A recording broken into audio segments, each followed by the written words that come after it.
If you've been paying attention here on Noir, you probably noticed that we keep mentioning Trident Response Group, kind of like that friend of yours that's dating the model chick that none of y'all have ever seen, so we're pretty not really sure if she exists. But I assure you, Trident Response does exist, and we work with them quite a bit. They keep us safe on the range, and we do some work with them because they provide some really great training. I actually recently went out to Trident Response and took part in a simunitions training course. And so what I want to go ahead and do is show you what happened there, and let's take a look. All right, so I'm here with Clint Bruce from Trident Response, and Clint thought it would be an awesome idea to subject me to immense amount of pain so I can show you guys, the viewers, basically what it would be like to find yourself in a home defense situation at my expense. Well, this is when we begin to kind of leap from being a shooting enthusiast to actually accruing skills. You know, one of the things we always tell people— I have no skills? No, I'm not saying that. Well, we'll find out.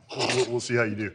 But there's a difference between being a shooting enthusiast and having the gun and going to the range and all of the other stuff, and then really learning how to use the weapon as a tool to defend yourself and those you care about. So the Ready Lab, what you're about to go into, is a place where we just help expand your capacity to actually take care of yourself and those you care about. Fair enough. And I know I like to really kind of go off the hinges about how I love the more recreational aspects of shooting, but this is actually a very vital and important part of it. So let's head over to the Ready Lab and take a gander. Sounds great.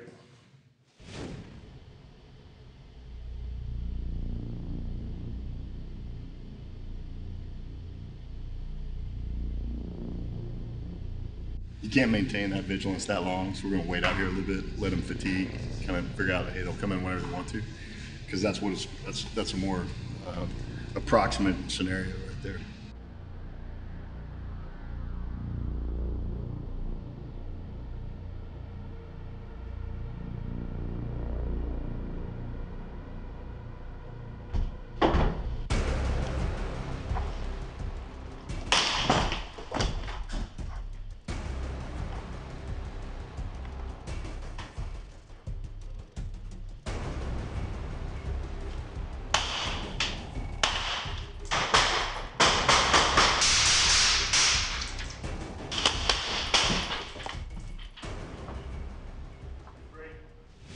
So tell me what you saw. Tell me what you think happened. Death. No. Basically, I woke up and I actually didn't realize we actually started. Right. So that was about as real as it could possibly get for me. Right. And I look up and I saw a guy standing in my room, and my first intention was to get the hell out of Dodge. Right. But I grabbed the gun, which I honestly believe was by accident.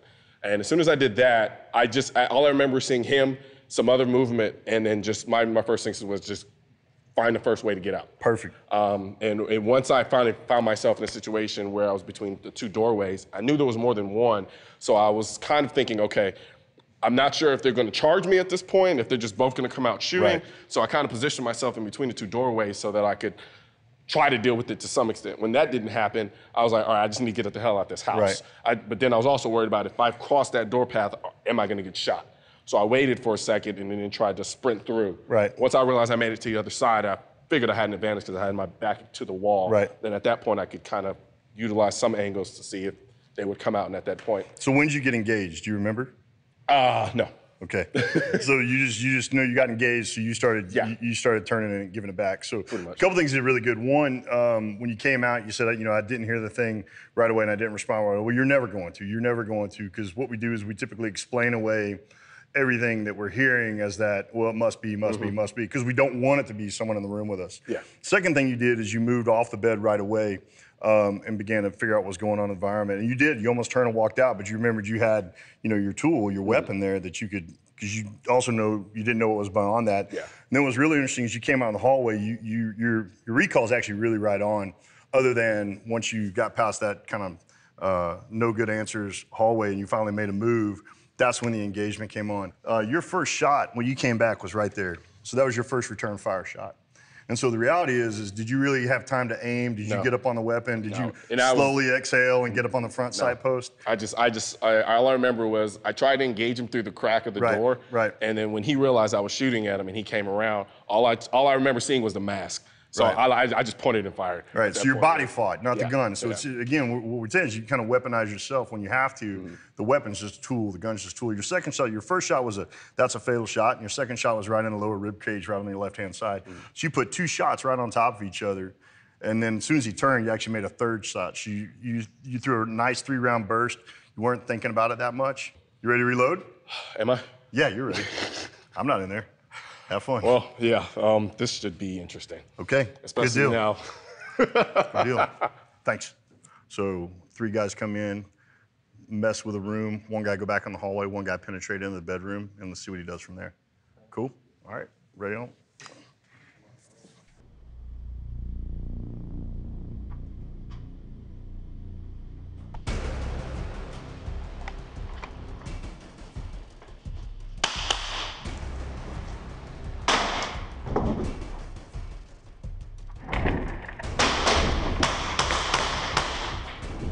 Done. I'm done. God, that hurt. What we're gonna do right now is we're gonna take it a little bit more to the far end of the human experience and let you experience what a sophisticated and dynamic scenario might The look only and thing feel I'm like. hearing you say right now is we're gonna make sure you die this time. It's yet to be played out. We don't know how that's gonna end, but Okay, we'll see. fair enough. Let's do it. All right. Well, let's see what happens when they come in all tack style. This shouldn't be good. Let's do a Simo, 3-man, 1 guy, 1 door, 1 guy, 1 door, hall boss, flood, win it as you see fit, and let's see how he does on this one. All right, ready to go.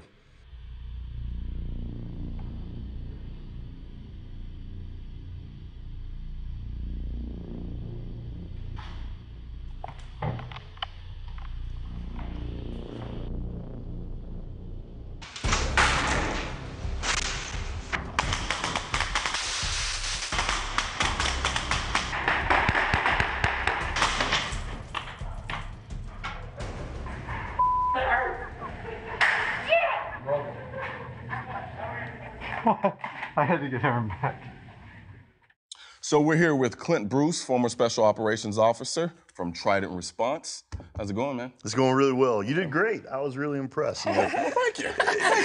what was happening is, it was really interesting to watch how quickly you were absorbing and actually being able to move and correct. And that's one of the reasons you saw us is with each scenario, we actually ratcheted up the complexity because as your familiarity happened, your comfort was going, and that's when complacency creeps in. And when there's complexity, there's no complacency. Yeah. I do have a question for you. Okay, so you love to go shoot. I mean, you shoot a lot, and you actually have a really good aim. Is that as important to somebody who might not go out and practice as much, like actually being a good marksman when it comes to self-defense? Shooting is a kind of a static exercise. Fighting, there's in Colion, it'd be interesting to see what you think. You weren't really aiming a whole lot. I didn't see sights. That's right. I did not see sights. Everything was intuitive, instinctive. It was like threat, punch out, shoot. And another thing I noticed too is the only time I actually ran 2 hands on my gun was when I actually had a moment to sit down and aim while I was trying to shoot him through the little crack of the door. Yeah. Other than that, it's literally boom, boom, boom, boom, engage. I mean, you could see it in the So video. that's more important, like getting familiar. If you're going to choose to have a firearm in your home, being familiar with how to use it. And for me, instinctively, I just resorted back to my fundamentals that I'd learned about shooting. That's right. One of the things we say is you don't rise to the occasion, you sink to the level of your training. And so nothing beats reps. Nothing beats reps at all. And that's why we built the Ready Lab the way we built it. So you can, you can't learn if you can't fail. And where do you learn to do the things you never want to fail at? And so that's why we built the Ready Lab. So you could come in and, try, fail, fix, try again with the time that you have. Yep, absolutely.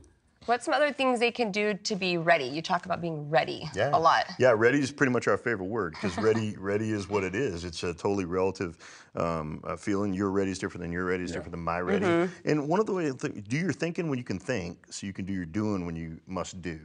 And when you're doing, because you've already thought through things, you're making the bad guy think, which is painful. So push the bad math onto the bad guy. Did you ever feel ready? That's the thing.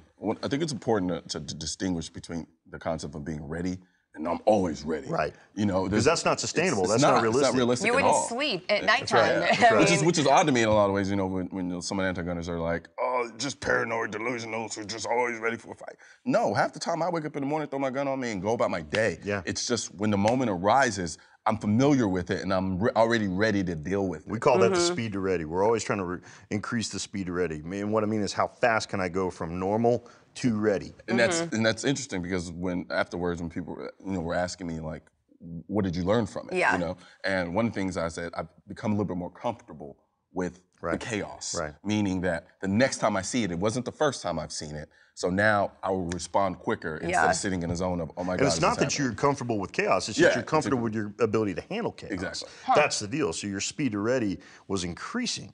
The time for not being ready was reducing. Yeah. Well, I could tell you were definitely progressing like each time you did it. So that was really cool to watch. But thank you so much for coming on our show. We're going to move on to the next segment. But before we do, can you let everybody know, can they sign up for these classes too? Yeah. Go to our Facebook page, Trident Response Group.